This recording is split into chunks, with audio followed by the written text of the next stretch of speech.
खरं काल त्याने जो आक्षेपार्ह आरोप माझ्यावर त्यांनी केला आणि सगळ्या चॅनलला त्यांनी नोटांची गड्डी असेल, कोणते लाल टी शर्टवाला व्यक्ती आहे आणि मग त्यांनी सांगितलं की आमदारांचं असं कृत्य आहे. त्यांना ओपन चॅलेंज करायला दिलेलं आहे की त्यांच्याकडे कुठले जर खरंच पुरावे असतील तर त्यांनी जनतेसमोर सादर करावेत, त्यातली त्रिवार सत्य पडताळून बघावी. पण AIच्या माध्यमातून मॉर केलेला जो फोटो टाकून पक्षाची आणि आमची बदनामी करण्याचं कटस्थान उबाटाच्या माध्यमातून दानवे साहेबांनी केलं आहे, हे आपल्या त्रिवार सदबीत आहे.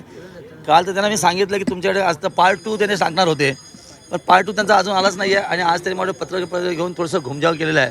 आणि माझं आजही त्या मताशी मी ठाम आहे, जर त्याच्यामध्ये अंशतः सत्यता असेल तरी मी आमदारकीचा राजीनामा द्यायला तयार आहे, या मताशी मी सहमत आहे. पण आत्ता अंबादास दानवेंना कुठलं काम उरलेलं नाही आहे, कुठलं पक्षात पद नाही आहे, पद पण नाही आहे. त्याच्यामुळे खऱ्या अर्थाने त्यांना डोहाळे पडतात असं मला वाटतंय. पक्षामध्ये वेगळी पद निर्माण करण्यासाठी, मातोश्रीला खुश करण्यासाठी अशा पद्धतीचे कोणत्याही लोकप्रतिनिधी घेऊन अशा पद्धतीने मॉर केलेले फोटो टाकून एक सनसनाटी पसरावी आणि बदनामी करावी, हा त्याचा मागचा उद्देश आहे. खरं तर अधिवेशन काळामध्ये विरोधी पक्षाला खूप काम असं आहे, अनेक महाराष्ट्रात प्रश्न आहेत, अशा प्रश्नाला बाजूला सोडून वेगळ्याच प्रश्नाकडे जातात.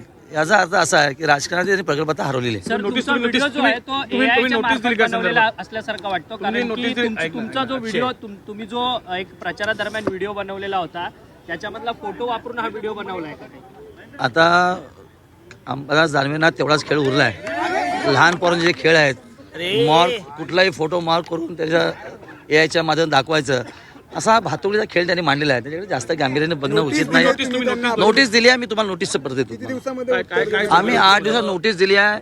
याच्यामध्ये त्यांनी जर त्याचा खुलासा योग्यरीती नाही आणि त्यांनी जे सांगितलंय की आम्ही पार्ट 2 पार्ट 3 जे काय फोटो होतं आम्ही त्याला चॅलेंज दिलं आहे. अंशतः जर त्याच्यामध्ये माझा व्हिडिओमध्ये सहभाग असेल, स्पीचमध्ये किंवा दिसण्यामध्ये, तरी देखील मी आमदारकीचा राजीनामा देण्यास तयार आहे. नोटीसमध्ये काय म्हटलं, त्यांच्यावरती काय कारवाई कोण करते? नोटीसमध्ये असं म्हटलंय की पैशाची गड्डी दाखवून जो आरोप माझ्यावरती केला आहे, माझी मानहानी केली, त्या संदर्भात त्यांना इंटिमेशन नोटीस दिली आहे. बा आपण या संदर्भात खुलासा नाही केला 8 दिवसामध्ये तर मानहानीचा गुन्हा त्यांच्यावर दाखल करा. हा सगळा खेळ जो आहे तो तटकरेंनी रचलाय, कारण की तटकरे या सगळ्या खरं आहे. मी तुम्हाला आता 1 मिनिट व्हिडिओ दाखवतो. हा व्हिडिओ बघा, हा फोटो बघा आणि तो फोटो बघा.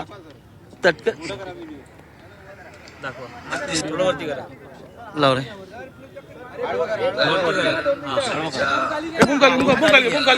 ऐका ना, आशीर्वाद जो आदरणीय तटकरे साहेबांना दिला त्याबद्दल रायगडच्या जनतेच्या मनापासून आभार व्यक्त करतो. माझ्या विधानसभा मतदारसंघामध्ये अलिबाग, रोहा, मुरुड या जनतेने खऱ्या अर्थाने सर्वाधिक मताधिक्य दिलं. अतिशय सर्व नेते मंडळींनी, महायुतीच्या सर्व पदाधिकाऱ्यांनी खूप प्रयत्न करून आदरणीय तटकरे साहेबांच्या विजयामध्ये खूप मोलाचं योगदान दिलं. आमदार नात्याने मी आपलं सर्वांचं मनपूर्वक आभार व्यक्त करतो. अशाच पद्धतीने पुढे देखील आपण काम करावं अशी अपेक्षा व्यक्त करतो. जय हिंद, जय महाराष्ट्र. बघा हा फोटो आहे, हाच तो व्हिडिओ आहे, हाच फोटो आहे तो. ह्याच्यामध्ये ड्राफ्ट आहे, तुम्ही चेक करू शकता. आता हा फोटो कोणाला होता हे सगळ्यांना माहिती आहे आणि हे फक्त वक्तव्य तटकरे साहेब जेव्हा खासदार निवडून गेले दुसऱ्यांदा तेव्हा माझ्या विधानसभा मतदार जनतेचे मी आभार मानलेत. हा व्हिडिओ तुम्हाला पाठवतो. हा व्हिडिओ नक्की ना. बघा आता झालेल्या नगरपालिकेच्या निवडणुकी संदर्भात जे काय आरोप प्रत्यारोप झाले, कदाचित त्या संदर्भात केलेलं कृत्य असं माझं मत. तुम्हाला पुरावे काय भेटलेत का तटकरेंनीच हे केलं म्हणून काही? मी तुम्हाला फोटो, हा जो फोटो इतर कुठेच नाही आहे, हाच फोटो. प्रत्येक नेत्याचे हजारो फोटो असतात, हाच फोटो कोणी पाठवला, कसा पाठवला? काय? नाही, तो त्यांच्याकडे होता फोटो. हा, त्यांनी आता मागणी केली चौकशीची. तटकरे स्वतः म्हणतायत की मुख्यमंत्र्यांनी या गोष्टी चौकशी करावी, तपास कराव्या सगळ्या गोष्टी. चांगली गोष्ट आहे त्यांची मागणी केली असेल या संदर्भातली, तर अतिशय अंदाजी नक्की गोष्ट आहे. तुम्ही मुख्यमंत्र्यांना भेटणार का? विधानसभेत, लोकसभेत त्यांचं हे केलं होतं, जिंकवला. हा वॉर का, आणि भविष्यात देखील हा वॉर वाढू शकतो ना पुढे? बघा असं आहे की आम्हा भरतशेठ असेल, महेंद्र थोरात असेल, मी असेल, वा पालकमंत्री असेल, ह्या सगळ्या गोष्टी तटकरे साहेबाला फक्त आपल्या घरातच सगळं पाहिजे असतं. आत्तापर्यंत महाराष्ट्र राजकारणामध्ये आपण सगळे केलेले कृत्य बघितलेले आहेत आणि ते राजकारणाचे महान संत आहेत तटकरे, त्याच्याविषयी काय अधिक जास्त बोलणार? परंतु मुख्यमंत्र्यांना तुम्ही भेटणार आहे? आता भेटणार मी मुख्यमंत्री महोदय भेटणार, माझे नेते उपमुख्यमंत्री शिंदे साहेबांना भेटणार, माझे पक्षाचे वरिष्ठ नेते आहेत त्यांना सगळे भेटणार, जी घडलेली जी हकीकत सगळे सांगणार.